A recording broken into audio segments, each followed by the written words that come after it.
अभी तक तो जो हमने अपने न्यूमेरिकल्स किए हैं उनमें हमने जो है हमें nominal rate of interest given था और हमने इफ़ेक्टिव रेट ऑफ इंटरेस्ट जो है वो फाइंड आउट किया है। अब हम वो केस करेंगे जिसमें हमें जो है effective rate of interest given है और हमें nominal rate of interest find out करना है। तो उसी से रिलेटेड हमारे पास ये एक्सरसाइज 8.3 का क्वेश्चन नंबर 3 है। Find the nominal rate of interest when interest is payable quarterly which is equivalent to the effective rate of 4.06% per annum. तो वो नॉमिनल रेट फाइंड आउट करें जो इफ़ेक्टिव रेट ऑफ इंटरेस्ट 4.06% के equivalent हो। तो देखिए इसको क्या करते हैं हम। देखो इफ़ेक्टिव रेट ऑफ इंटरेस्ट जो है वो एनुअल होता है, ये बात हमें मालूम है। और इफ़ेक्टिव रेट ऑफ इंटरेस्ट का ये कॉन्सेप्ट होता है कि 100 रुपीज़ के ऊपर मुझे जो है कितने एक्स्ट्रा पैसे मिलते हैं या कितना ब्याज मिलता है, वो इफ़ेक्टिव रेट ऑफ इंटरेस्ट होता है मेरे पास। तो यहाँ पे ये देखो इफ़ेक्टिव रेट ऑफ इंटरेस्ट 4.06% आ रहा है, तो इसका मतलब है 100 रुपीज़ के ऊपर मुझे 4 रुपये 6 पैसे जो है वो एक्स्ट्रा मिल रहे हैं। तो इस केस में हम जो है वो प्रिंसिपल को 100 अपना लेट करते हैं। लेट प्रिंसिपल जो है वो मेरे पास 100 रुपीज़ है। तो इस 100 रुपीज़ के ऊपर मेरे पास जो है वो इंटरेस्ट कितना मिला है, इंटरेस्ट तो मेरे पास मिला है 4.06 रुपीज़, यानी कि 4 रुपये 6 पैसे। तो इस अमाउंट पे 1 साल के बाद मुझे इतने पैसे मिले हैं। तो इसका मतलब ये है कि मेरे पास 1 साल के बाद जो मेरे पास अमाउंट था वो मेरे पास हो गया 104 रुपये 6 पैसे। तो यहाँ से मुझे जो है वो अमाउंट पता चल गया। अब अमाउंट का फार्मूला मेरे पास क्या होता है, ये होता है P into 1+R/100 raise to the power time. R जो है वो मैंने नॉमिनल रेट ऑफ इंटरेस्ट मान लिया। अच्छा देखो, तो यहाँ पे आप लेट भी कर सकते हो उसको। लेट R जो है वो rate of interest, let rate of interest जो है या nominal rate of interest, nominal rate of interest is equal to R% per annum, आप इसको मान लो। तो यहाँ से देखो अमाउंट तो मेरे पास जो है 104 रुपये 6 पैसे है, प्रिंसिपल है मेरे पास 100 और 1+R। देखो यहाँ पे एक बात आपको ध्यान रखनी है कि जो हमारा जो इंटरेस्ट है वो पेएबल क्वार्टरली है। तो पेएबल क्वार्टरली है तो यहाँ पे मैं जो ब्रैकेट में इस आर की वैल्यू रखूँगा वो रखूँगा, ये जो रेट है ये 4 से डिवाइड हो जाएगा तो R/400 आएगा। यहाँ पे आप है ना इसको R नहीं रखोगे। उसके पीछे क्या रीज़न है, क्योंकि ये जो नॉमिनल रेट है आपने R% पर एनम में मानना है और इंटरेस्ट मेरा जो है वो क्वार्टरली कंपाउंड हो रहा है। तो इसीलिए मुझे इस रेट को जो एनुअल रेट है उसको 4 से डिवाइड करना पड़ेगा और टाइम मेरे पास जो है वो 1 साल का ही है। तो 1 साल में मेरे पास होते हैं 4 क्वार्टर। मैंने प्रिंसिपल 100 रुपीज़ लिया हुआ है। ये जो इफ़ेक्टिव रेट ऑफ इंटरेस्ट है ये इफ़ेक्टिव रेट ऑफ इंटरेस्ट मेरा पर एनम में है, यानी कि 1 साल का इंटरेस्ट मेरे पास जो है वो 4 रुपये 6 पैसे है। तो इसीलिए मुझे यहाँ पे टाइम 1 साल रखना पड़ेगा और क्वार्टरली का केस है तो इसलिए मैंने यहाँ पे जो है वो 1 साल में 4 क्वार्टर होते हैं तो इसलिए मैंने इसको यहाँ पे 4 किया है। तो अब जो है मेरा टारगेट है इस इक्वेशंस को सोल्व करना। तो यहाँ से ये जो 100 है वो इसके नीचे आएगा तो ये 104.0620 यानी कि 100 तो यहाँ से आ गया और 100 ये तो 1 के साथ आएंगी 4 0। और ये 1 plus R by 400 raise to the power 4। 1 2 3 4, 1 2 3 4। तो यहाँ पे जो है मेरे पास 4 के बाद डेसिमल आएगा तो 1.0406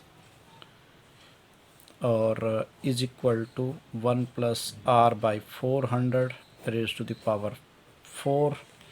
अब मैं क्या कर सकता हूँ, अब मैं जो है इस 4 को जब मैं इधर लेके आऊँगा तो ये मेरे पास आएगा 1.0406।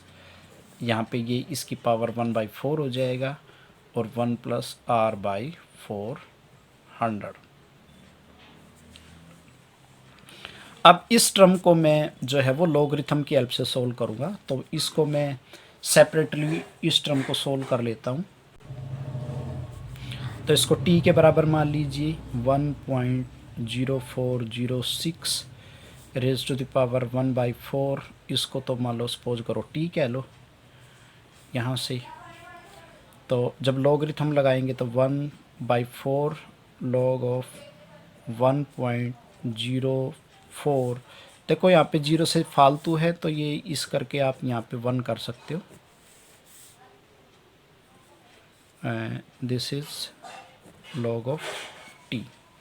अब इसकी टेबल इसकी लॉगरिथम टेबल देख लो। 10 की टेबल देखो आप, 4 के नीचे 1 से मीन डिफरेंस। तो ये आपके पास लॉगरिथम आएगा 0.0175 डिवाइडेड बाई 4। इसको आप 4 से डिवाइड कर लो तो and this is log T. तो इसको जब मैं इससे डिवाइड करूँगा तो इससे डिवाइड करने के बाद मेरे पास आएगा 0.004। यहाँ पे आप जो है 4 कर लेना, क्योंकि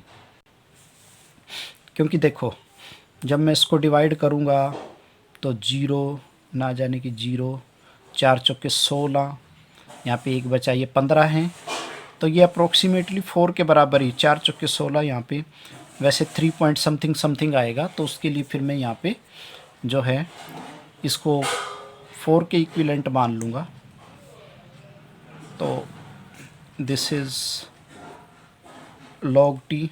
तो जब मैं यहाँ से t की वैल्यू निकालूँगा तो एंटी लॉग ऑफ 0.0044 यानी कि 0 की टेबल 4 के नीचे 4 से मीन डिफरेंस जब मैं इसको फाइंड आउट करूँगा तो वो मेरे पास आएगा 1.009 और इसमें एक और ऐड होएगा प्लस में, क्योंकि जब मैं 0 की टेबल 4 के नीचे देखूँगा तो वो मेरे पास आने वाला है 009 यानी 1009 आएगा।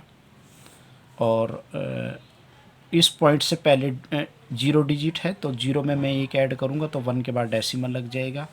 अच्छा, 4 से मीन डिफरेंस में मैं 1 ऐड करूँगा तो ये मेरे पास आएगा 010 पॉइंट, यानी कि 1.010 ये आ गया। यहाँ से t की वैल्यू आ गई। तो अब मैं क्या कर सकता हूँ यहाँ से, तो ये मेरे पास जो है यहाँ से 1 plus R by 100 R by 400 ये मेरे पास आ गया किसके बराबर 1.010। तो यहाँ से जब मैं इसमें से 1 सब्ट्रैक्ट करूँगा तो r by 400 is equal to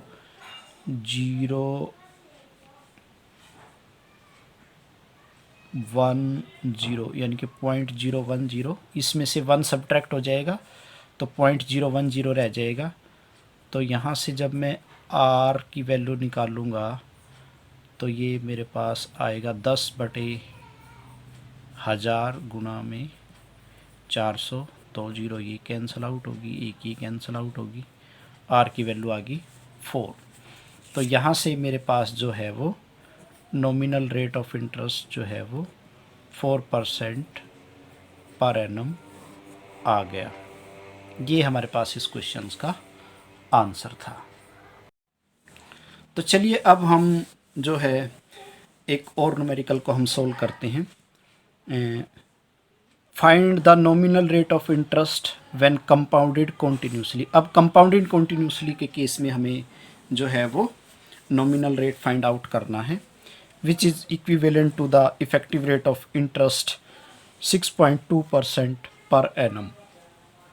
तो प्रिंसिपल तो हमारे पास कितना हो जाएगा, 100 हो जाएगा। जो हमारा इफ़ेक्टिव रेट ऑफ इंटरेस्ट में हमारा जो इंटरेस्ट है, इंटरेस्ट मेरे पास कितना है, 6 रुपये 20 पैसे। तो इसका मतलब है यहाँ से मेरे पास अमाउंट कितना हो जाएगा, ये हो जाएगा 106 रुपये 20 पैसे मेरे पास। तो कंपाउंडेड कॉन्टीन्यूसली का केस है, तो कंपाउंडेड कॉन्टीन्यूसली के केस में, और देखो टाइम तो हमें फिर वही 1 साल का रखना है। तो कंपाउंडेड कॉन्टीन्यूसली के केस में अमाउंट का फार्मूला मेरे पास होता है P इंटू e⁻r(n/100)। तो प्रिंसिपल तो मेरे पास कितना है, ऑब्वियसली बात है 100 e⁻r मेरा नॉमिनल रेट ऑफ इंटरेस्ट है। तो इसको मैं मान लेता हूँ, let R be the nominal R% per annum be the nominal rate of interest. तो यहाँ से R, अच्छा टाइम N टाइम है, तो टाइम तो मेरे पास ऑब्वियसली बात है 1 ही है। तो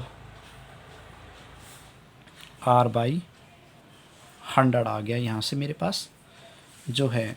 और अमाउंट मेरे पास कितना है, 106 रुपये 20 पैसे। तो अब बस मुझे इस इक्वेशंस को सोल्व करना है। तो यहाँ से मेरे पास कितना आ गया, 106, ये डेसिमल हटा लो तो 2, तो यहाँ से है मेरे पास 10 और ये 100 नीचे आ गया। तो e⁻r/100। तो यहाँ से मेरे पास ये आ जाएगा 1 2 3 के बाद डेसिमल लगेगा, तो 1.062 इज इक्वल टू e⁻r/100। अब देखो इसको हटाने के लिए मैं क्या करता हूँ, लॉगरिथम ले लेता हूँ दोनों तरफ। तो log of 1.062 is equal to r/100 और log e। तो यहाँ से जो log e की वैल्यू मेरे पास आएगी, लॉगरिथम ऑफ e की वैल्यू का मतलब है r/100 इंटू 0.4343, और यहाँ से इसका लॉगरिथम निकाल लो। और इसका लॉगरिथम आएगा 10 की टेबल 6 के नीचे 2 से मीन डिफरेंस, तो वो मेरे पास आएगा 0.253। 2 से मीन डिफरेंस देखेंगे वो मेरे पास आएगा 8, तो इसमें 8 प्लस कर देंगे, तो यहाँ से 0.0261। तो अब इस टर्म को इसके नीचे ले आओ, तो ये मेरे पास आएगा 0.0261 over 0.4343 is equal to r/100।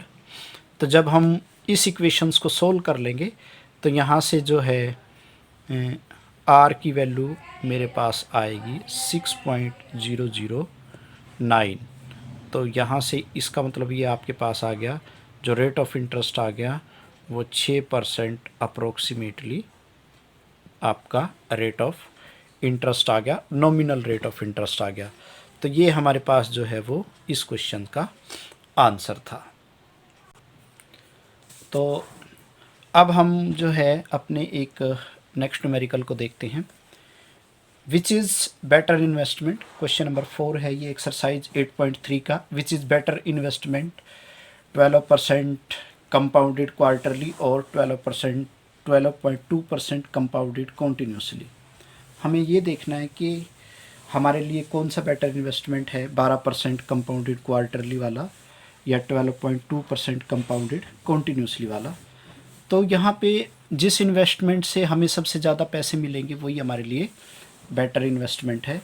तो इसको जो है हम 1 साल के लिए और 100 रुपीज़ पे जो है वो कैलकुलेट कर लेते हैं। 100 रुपीज़ के ऊपर जो हमें सबसे ज़्यादा अमाउंट देगा वही हमारे लिए बेटर इन्वेस्टमेंट होगा।